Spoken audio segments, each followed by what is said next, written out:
So for compound events, these are just two or more simple events. And like I was saying before, for independent events, this is when nothing is going to impact each other. So for the die rolling, what's the probability of rolling a standard die twice and getting an even number and then a 5? So you have to think about a die, and what I like to do is I like to write out the numbers just so I have it clearly in front of me. 1, 2, 3, 4, 5, 6, that's a standard die. It's talking about 6-sided die. And then it's saying we're trying to get an even number first. So my even number options, right, are 2, 4, and 6. So that is a 3 out of 6 chance of getting an even number. The next part of the question is asking me just about getting a 5. And I can see there's only one 5 out of those 6 options.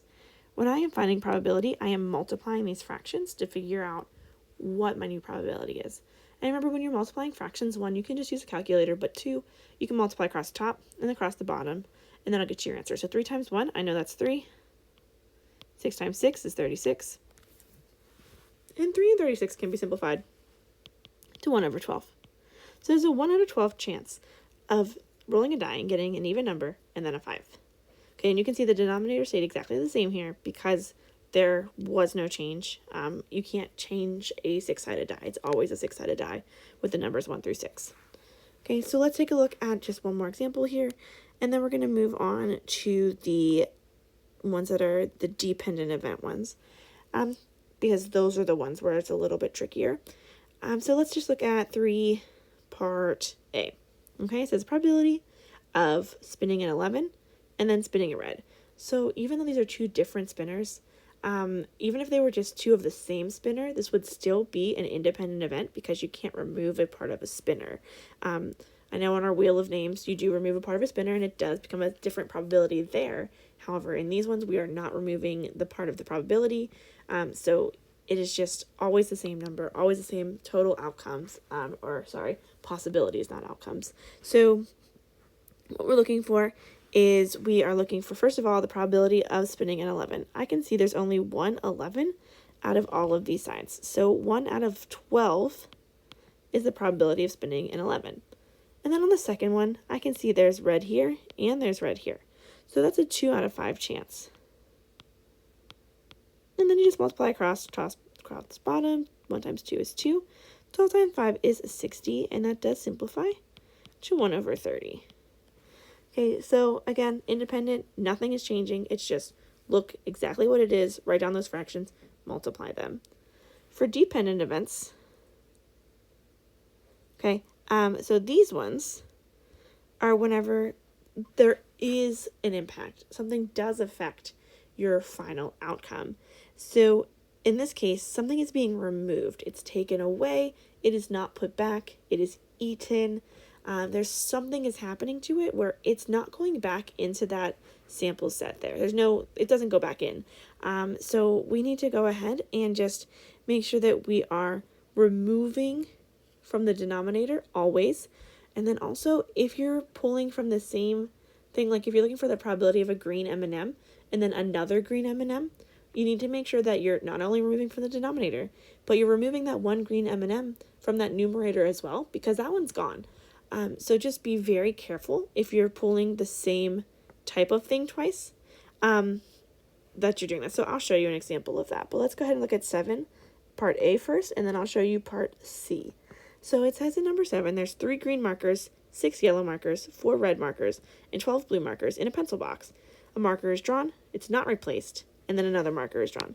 So my keyword here is not replaced. I know this is a dependent event. I know I'm going to be changing that denominator. So for the first part here, I need to find the probability of red. So I can see in the problem it says there's 4 red markers. Okay, 4 red markers right there. So first of all, I have a 4 out of, and to get the total, I just need to add up all the numbers.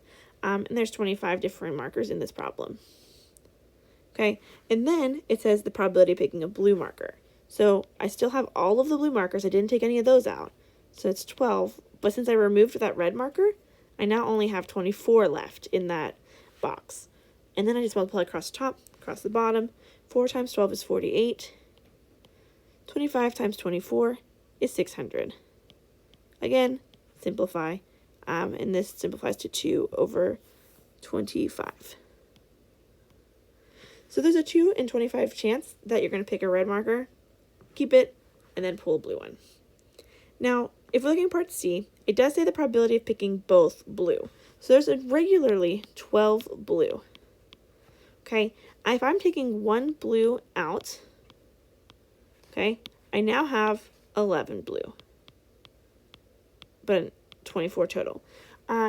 So if they don't give you this, or if it's confusing, I sometimes recommend that you write out all of the options. I know this one is 25, so it'd be a lot, but like I would write, like for green, I'd put G, the letter G 3 times, and then I'd put, for the yellow, I'd put the letter Y 6 times. So like, if this helps you, I know it's a lot, but you could do, for example, just green, green, green, yellow, 2, 3, 4, 5, 6, 4 red, 1, 2, 3, 4, and then 12 blue, 1, 2, 3, 4, 5, 6, 7, 8, 9, 10, 11, 12.